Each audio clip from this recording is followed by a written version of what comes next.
Hi, and welcome to Blue Team Buddies. Today we're going to talk about installing Pi-hole on a Raspberry Pi. And the reason why we would want to do something like that is what Pi-hole does is it filters ads from your network. And this can prevent things like malvertising. Malvertising is where attackers try to spread malware through ads.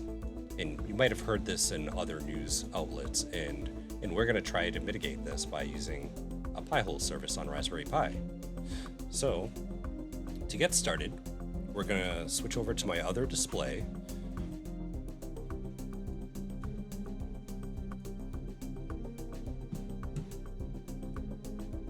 Okay, and here I have, let me close this real quick. And here we have the Pi-hole website. The Pi-hole website has a full how-to on how to do this. Today I'm using a Raspberry Pi 5. However, this will run on any Raspberry Pi from the Pi Zero W. And with the Pi Zero, you want to make sure it's the W so that you have networking, because you'll need that. Or Raspberry Pi 3, 4, or 5, as I'm using today. So first you want to fire up Raspberry Pi Imager.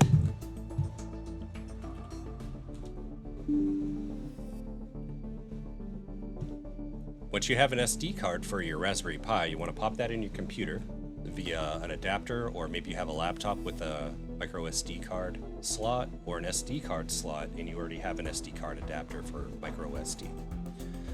So here we're going to choose which Raspberry Pi device we have, and for me it's the Raspberry Pi 5.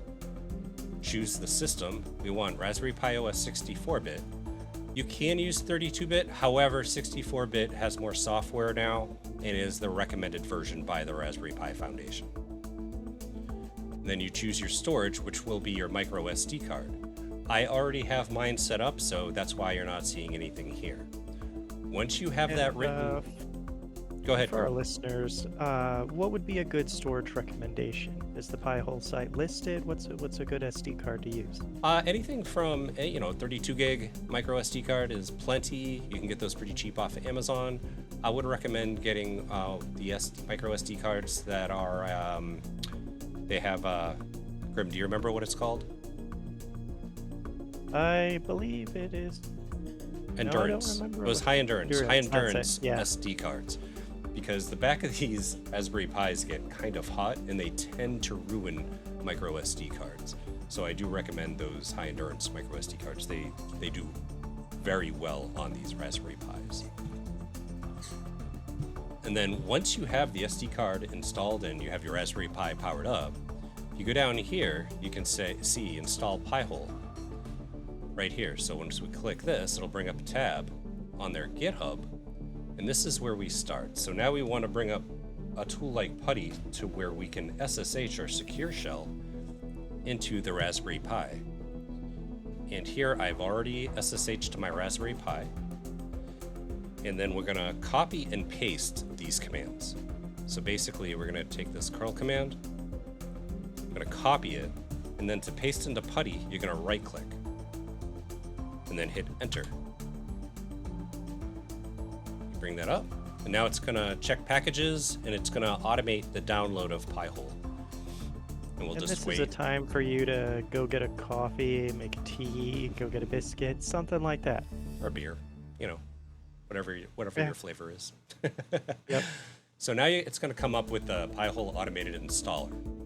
And like it says, this installer will transform your device into a network-wide ad blocker. Hit OK.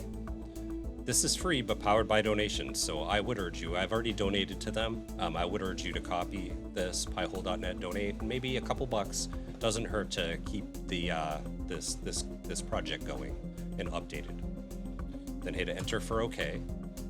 The Pi-hole is a server, so it needs a static IP address. Now, I can't tell you how to set it up for your router. What I would recommend is Googling, how do I set a static IP address up for for the IP address that your Raspberry Pi has. To find the IP address, again, you can run something like Angry IP Scanner on your network. I have a specific app that goes with my Wi-Fi router that shows me when a new device shows up on my Wi-Fi network, so I can find the IP address that way. Otherwise, you can go to your router's web page, your config, and there's usually a clients list on there that you can see where the Raspberry Pi is and what its IP address is. So there's many ways to find it. And if you have any trouble, you can Google, how do I find an IP address on my network? And you'll find a good answer for that. And while you're around there messing around in the router, make sure you've gone ahead and updated that admin password while you're at it. That's a good point. Make sure you're not using any default passwords for your router, for sure. That's a great security tip there, Grim. All right, so once you have that set as static, you can do that now or you can do it later. DHCP addresses will usually stick around for a hot minute, so you don't have to worry about doing it right now. But I've already set my Raspberry Pi to a static address. So then we hit continue when it's been configured. And then what we want to do is pick the interface that your Raspberry Pi is connected to. Right now, my Raspberry Pi is on Wi-Fi, so I'm going to hit Wi-Fi. However, I would recommend using Ethernet if you have your Raspberry Pi near your router or switch. You can plug it directly in via an Ethernet cable. And that'll just be a little bit more robust than the Wi-Fi. But because I don't have this connected to my switch, which ironically is right underneath the Pi, I'm just using Wi-Fi for now. So we'll select that. And then you want to select your upstream DNS provider. This is really up to you. I would recommend pretty much any of these. OpenDNS, Google, Level 3. I'm just going to pick Google for now. And Pi-hole relies on third-party lists in order to block ads. You can use the selection below or add your own after installation.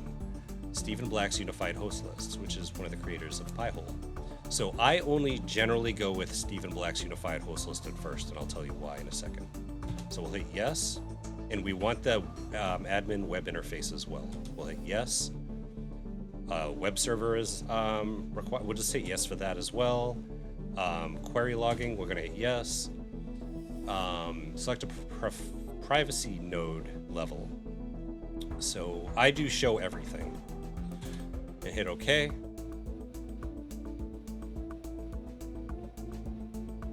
Okay, now we're at the last part here.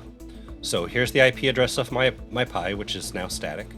That's the IPv6. You don't have to note that unless you're primarily doing IPv6, which I doubt you're doing, or else you wouldn't be watching this.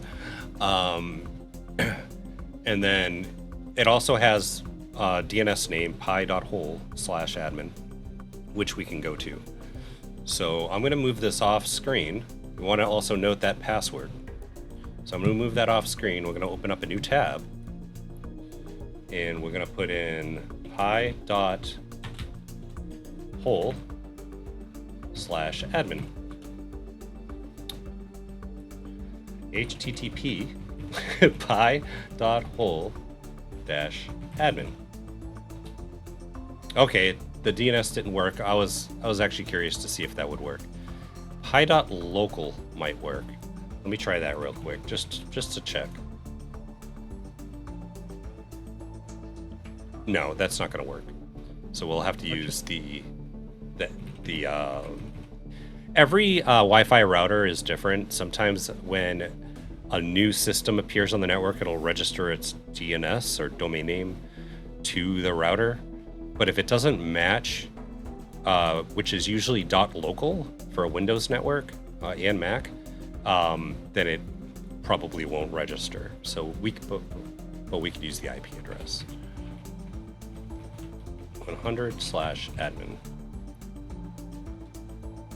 And here we are. So right now we have the password, which is, for this one, different than what you're going to have.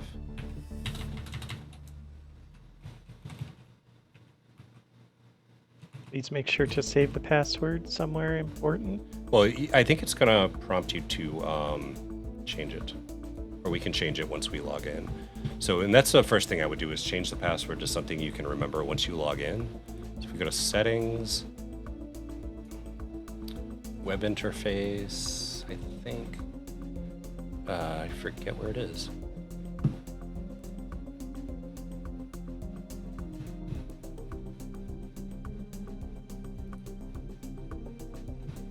Oh, maybe you can't. You might not be able to. You might need to write that down or put it into a password manager is what I would recommend. I think there is a way to do it, but from the command line. I just, that'll be another video once I find out how to do that properly. But once we're in, basically we can go to the dashboard.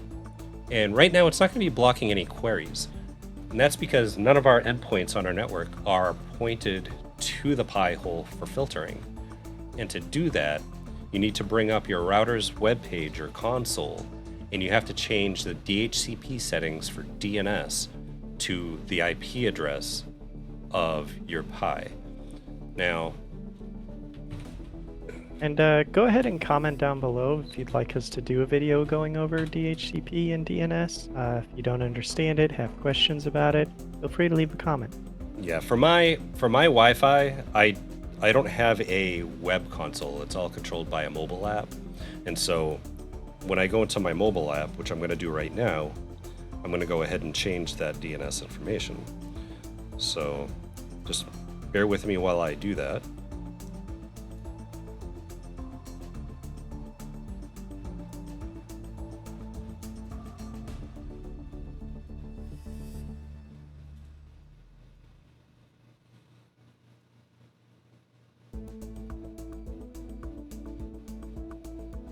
Make sure I'm doing it in the right section. DHCP. Insert yeah. Jeopardy music here. Yeah. Okay. Manual IP. I looked into that, by the way, and you can reset the admin password, but you have to do it via SSH or the terminal. That's what I figured.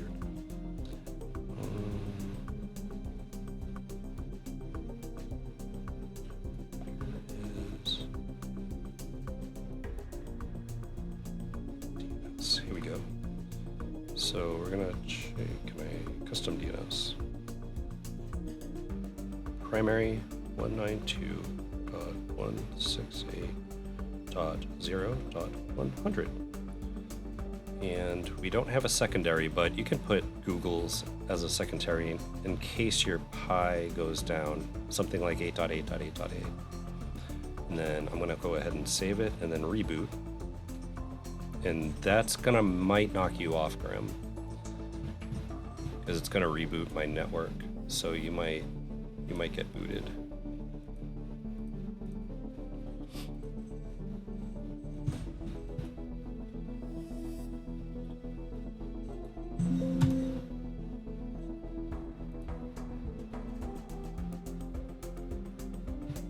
We'll just wait a moment.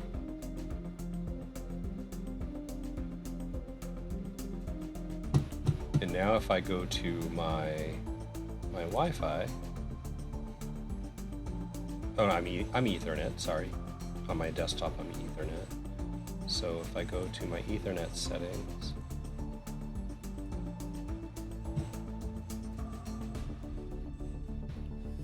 DNS server. So if I do a DNS refresh,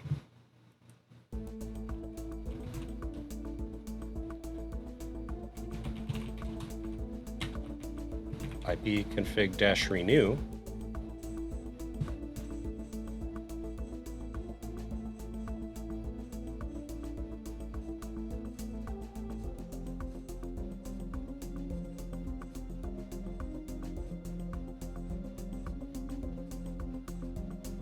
uh-oh.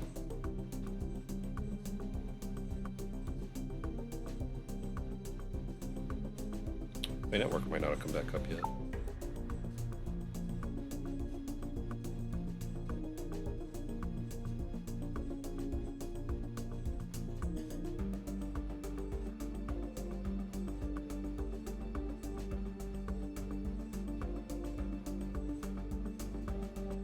Okay, it's back now. Connected. Let's see what it says up here.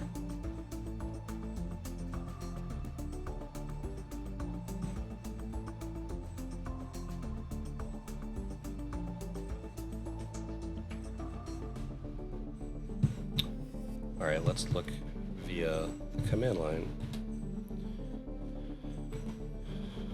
ipconfig --all ipconfig/all. I'm so used to Linux. So now we want to find the DNS address for the Ethernet cable, the Ethernet adapter. That's VMnet. That's VMnet 1. Let's tap Windows adapter. I want local area connect right here. Intel. So here's my IP. DNS is still. That did not work. Why? Let's see. ipconfig/rename. And I got Josh calling me again. Alright, Grim. You are back. I'm back. Alright. So I'm trying to do an ipconfig renew again. Before it didn't want to do it because it keeps thinking my local area network's disconnected. So it doesn't make me Oops. darn. Yeah, it's Windows 11 for you. So I mean, we can simulate it by changing the DNS. But ideally, you want to be able to go into your DHCP settings on your router and make sure that you're handing off the DNS server for your Raspberry Pi's IP address. I see. So we're going to close this. We're going to go here. We're going to go to Network and Internet Settings. We're going to go to Ethernet, and we're going to edit. We're going to do manual, IPv4. And we're going to put in 192.168.0.100. And then alternate, we'll go ahead and put in Google in case our Pi goes belly up. And hit save. Invalid entry. Oh, I fat fingered the dots. There we go. And now we should be routing through the Pi. So right now we have 154,000-ish domains on ad blocking. So now if I go here and go to Google, and then I search for Flowbee haircutting system, and we got sponsored. Generally, these sponsored ads aren't gonna, you don't have to worry about those. But if we go to say something with a lot of ads on the page, like 9to5mac.com, we'll use for instance. Scroll down. I'm not seeing any ads. Oh, here's one, but that's, again, you have to add other ad blockers for a lot of these type of ads. And not only that, but a lot of these legit ads found ways to get around things like ad blockers. Because if you notice, I also have AdBlock Plus up here. It's turned off right now, but even that doesn't catch everything. But it's going to catch most of the bad malvertising ad services. So, Grim, do you have another site that might have a ton of ads on it that gets annoying? You could always try some sort of anime site or some sort of video sharing site. Eventually, even Reddit. Anime Like something Planet, like yeah. Crunchyroll doesn't really. Let's try this. Let's just make sure it's safe. And okay, cookies, whatever.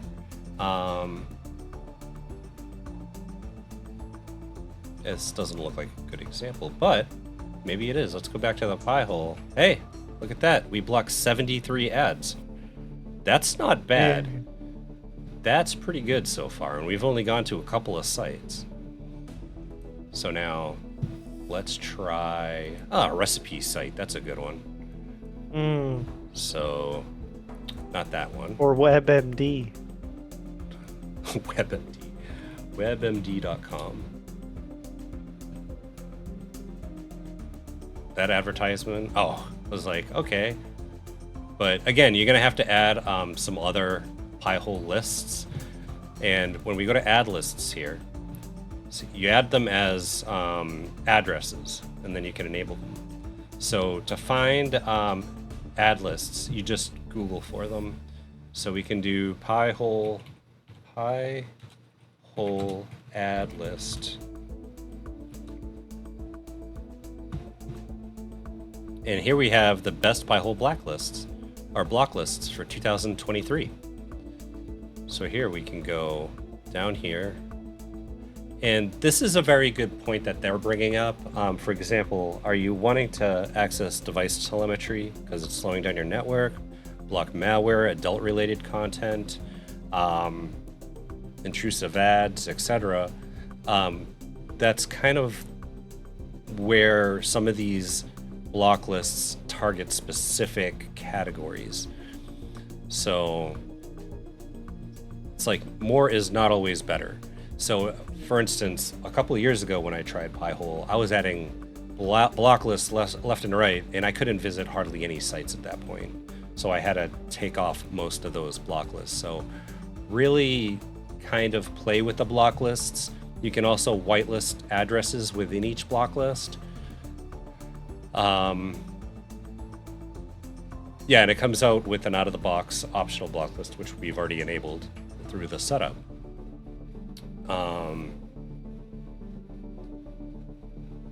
We can view some of these block lists here. So, and a lot of them are going to be on GitHub. So here's ads and tracking, block list, Facebook, to block all Facebook and related services, including Messenger, Instagram, and WhatsApp. AMP pages, dating services, hate and junk, aggressive tracking, and you'll notice that they do have a description. Sometimes they'll say, we do not recommend this list for most users. It is a very aggressive block list for tracking geo-targeting and ads. This will likely break functionality. So don't use it unless you are willing to maintain your own whitelist. So some of these do get a little difficult to work with. So I would start off with some of these that are just, you know, Facebook, ads and tracking. This one's pretty good. So you just hit the link and you go to here, copy this, and then go back to the Pi-hole and then add. Please, oh, right here, add. And then you can put a comment and put ads and tracking block list, and then hit add. Okay, now it's enabled.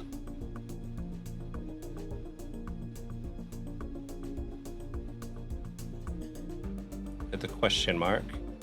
List was not downloaded so far, so we gotta wait a little bit. Let's refresh.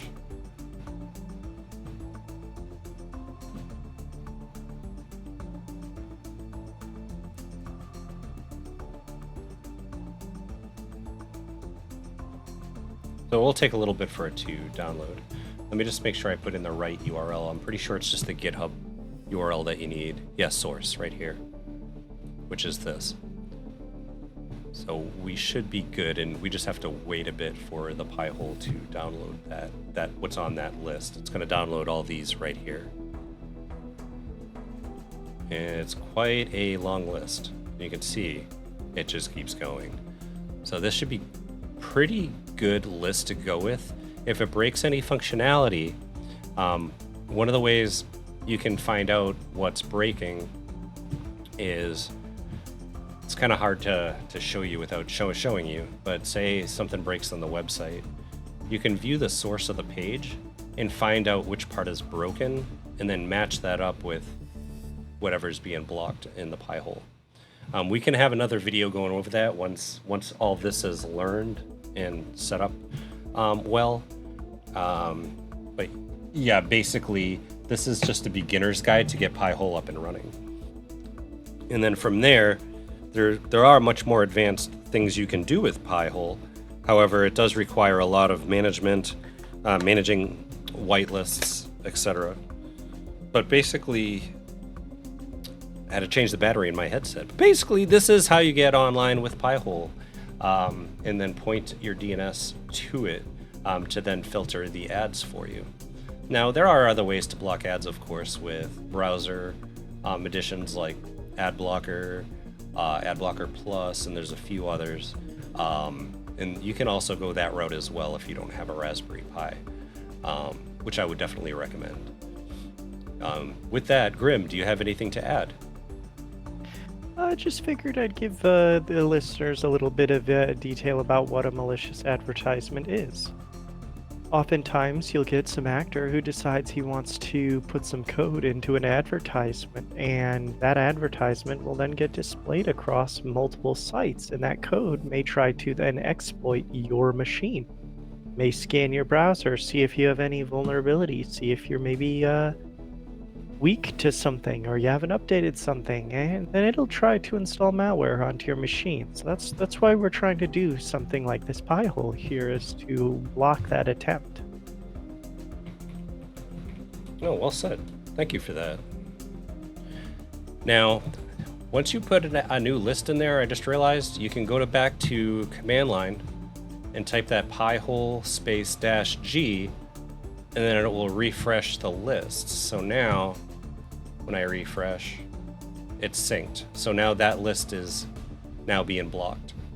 So that's all there really is to it. I would definitely suggest just going with the default one that comes out of the box, and then waiting a while, and then playing with some of those other block lists. This is a good list over here on their GitHub, on this Light Switch GitHub. That's a pretty good list. There's many other lists out there as well. Just make sure you read the description and that it's good for you. Well, that's all we have for today, and thank you for watching. Remember to like and subscribe, and share with your friends if you think that they could benefit from learning more about this Raspberry Pi using the Pi-hole service. Well, thank you, and stay secure out there. Ciao. And remember, don't let the difficulty of cybersecurity stop you from taking control. Share this video, spread awareness, and let's build a community of digital defenders. Well said. Bye for now.